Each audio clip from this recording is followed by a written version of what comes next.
Bienvenidos y bienvenidas a Literatura y algo más. Hoy veremos Estudio en Escarlata de Arthur Conan Doyle. Comencemos con la biografía del autor.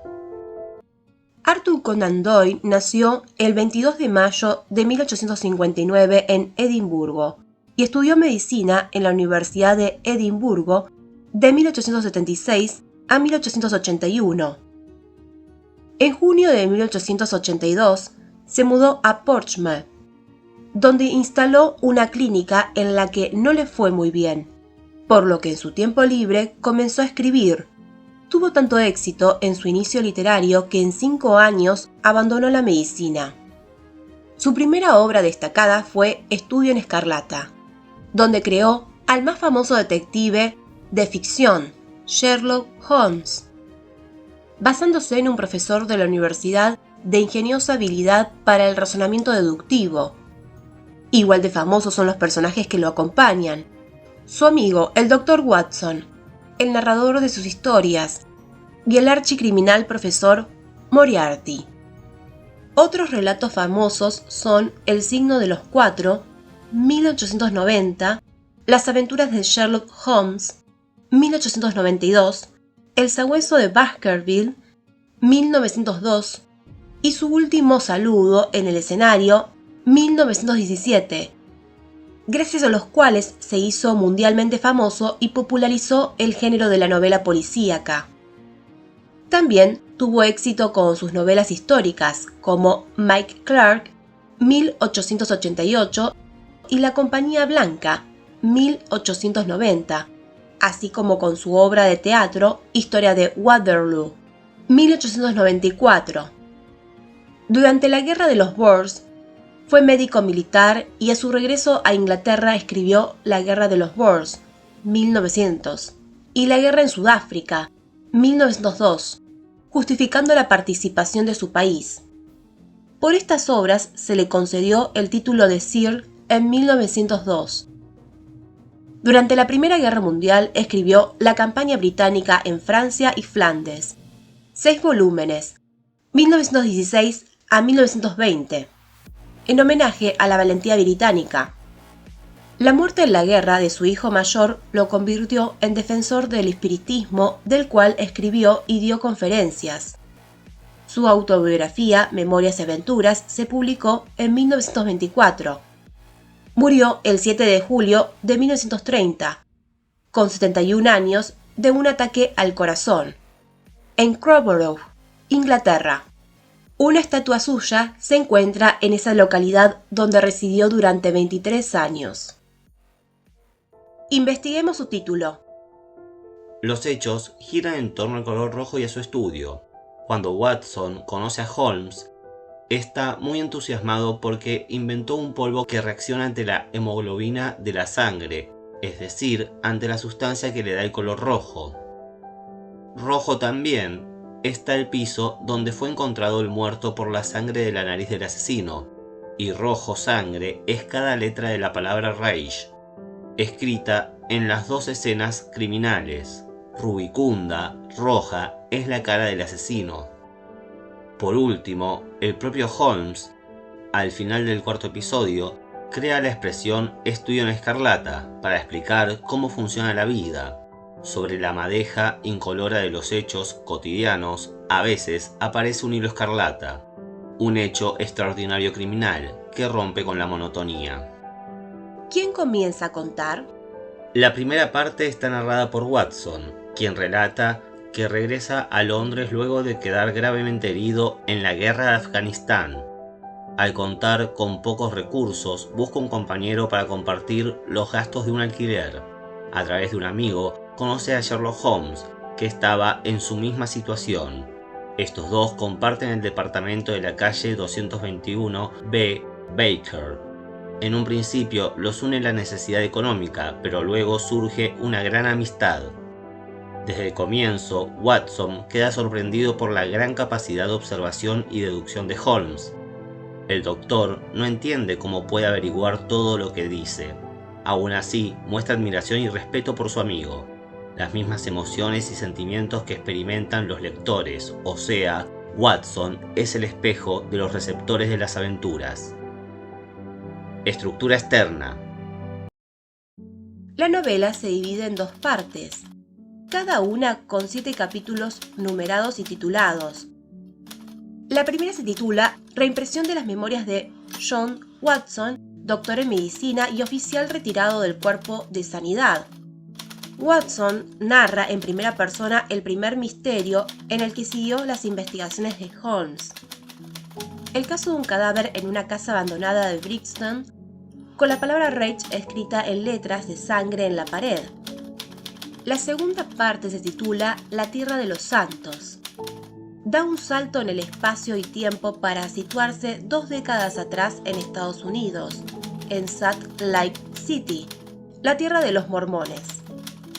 Allí se produce un asesinato, ejecutado por Danitas, organización masónica, presentes en el territorio. Está relatada en tercera persona por un narrador omnisciente. En el último capítulo se retorna a la historia de Watson y se cuenta la solución del caso.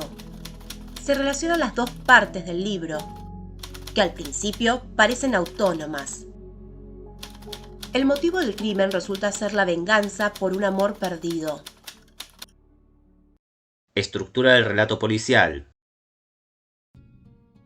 El relato policial posee, asegura el teórico Todorov, 2 historias. La primera es la historia del crimen, que presenta el hecho ya realizado, o sea, que ha terminado antes de que comience la segunda historia. El relato ausente que solo conoce la víctima y el criminal. Constituye el enigma inicial de la segunda historia. Responde a la pregunta ¿qué pasó? La segunda es la historia de la investigación, la historia presente que conocen el lector y el investigador. Aquí se explica cómo el investigador conoce lo que pasó con el pensamiento lógico de los métodos científicos: observar, sacar hipótesis, comprobarlas para encontrar al criminal. Responde a la pregunta ¿cómo pasó? Entonces, ¿qué pasó en la novela? Un hombre de unos 40 años fue encontrado muerto en una casa abandonada cerca de los jardines Lauriston. Holmes se entera por una carta del investigador Gregson, del cuerpo de policías de Scotland Yard, del extraño caso para el cual precisan su ayuda. El cuerpo fue encontrado con los puños cerrados, los brazos abiertos, las piernas trabadas entre sí y su rostro denotaban un sufrimiento terrible. Ninguna de sus pertenencias fue robada, hay ausencia de móvil, y esto desconcierta a los investigadores. ¿Y cómo pasó? Holmes examina el lugar de los hechos con su lupa, una cinta de medir y su agudo mirar. Las pistas le permiten reconstruir el significado de los hechos, o sea, saber cómo ocurrió todo. En el siguiente cuadro veremos por un lado las pistas y por otro las deducciones correspondientes. Pista: huellas en la carretera. La deducción: carruaje de alquiler que estuvo allí durante la noche. Marcas de herradura en la calle desperdigadas por todas partes. Primera deducción: el caballo tiene 3 herraduras viejas y una nueva. Segunda: el animal fue dejado solo durante un periodo de tiempo considerable. Tercera: el cochero ingresa a la casa con Drebert, el hombre asesinado. Pisadas en el suelo arcilloso del jardín delantero de la casa abandonada. Ingresan a la casa 2 personas, una bien vestida, la otra no tanto. Tamaño de las zancadas: una persona alta y la otra de mediana estatura. Olor agrio en los labios del muerto y la ausencia de heridas. La víctima muere envenenada. Expresión agitada y de terror en el rostro de la víctima. Es obligado a tomarse el veneno.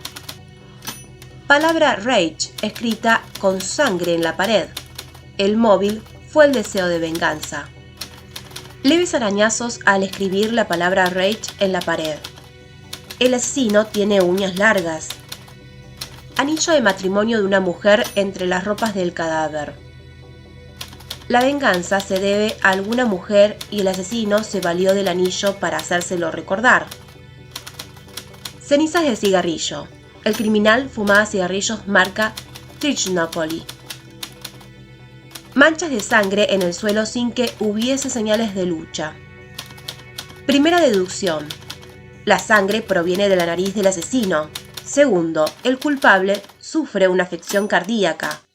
Tercera, es un hombre de rostro rubicundo. Convencido de que el asesinato era por una venganza amorosa, Holmes telegrafía a Estados Unidos pidiendo noticias sobre algún rival amoroso de Drever. Así obtiene el nombre del asesino, Jefferson Hoff. Se viene un spoiler, advertencia.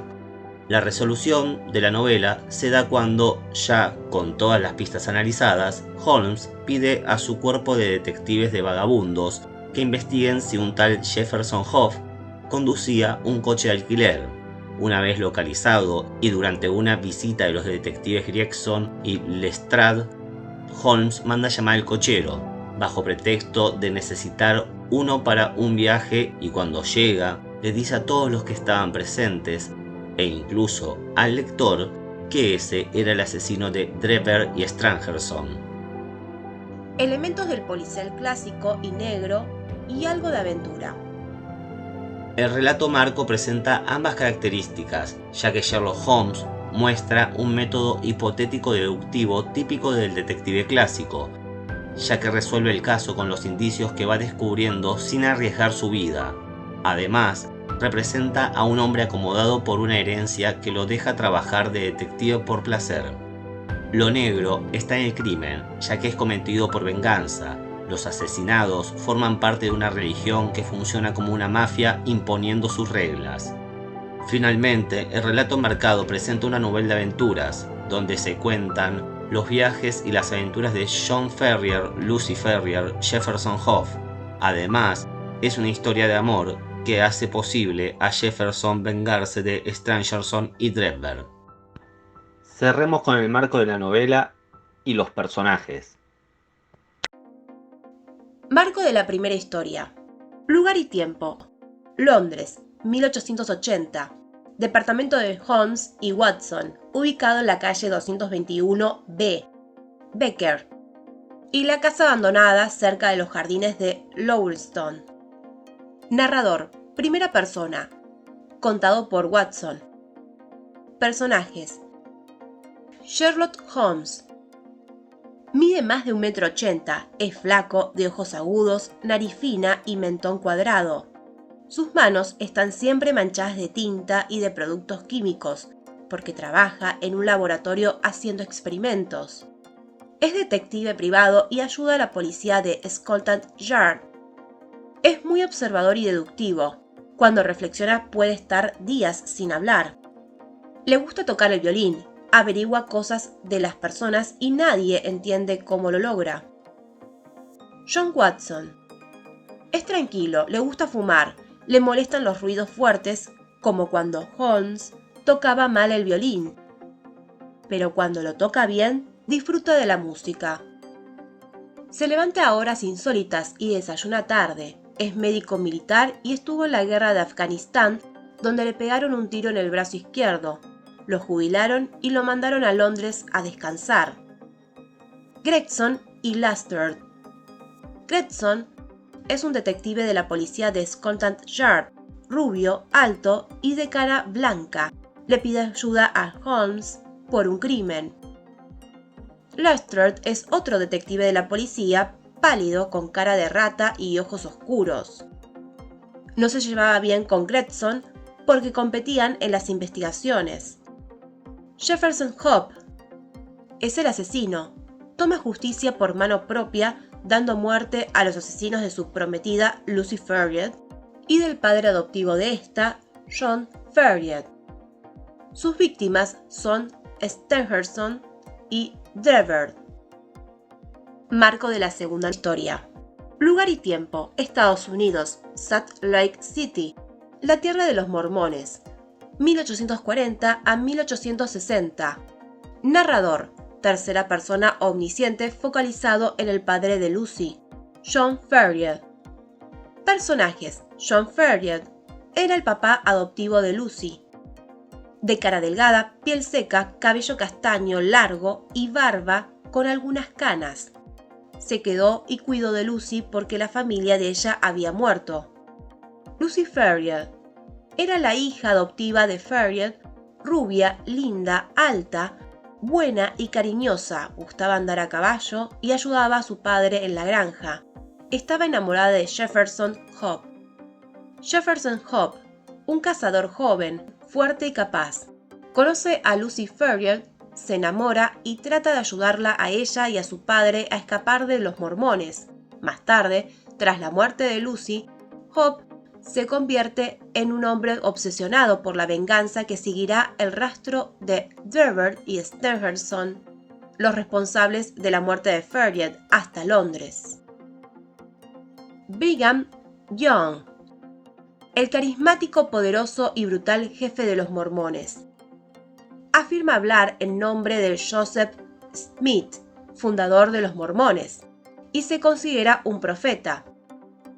Young gobernó sobre los elegidos con puño de hierro. Se negó a que Lucy Ferrier se casara con un gentil y envió a sus ángeles vengadores tras los Ferrier cuando estos escaparon de Utah.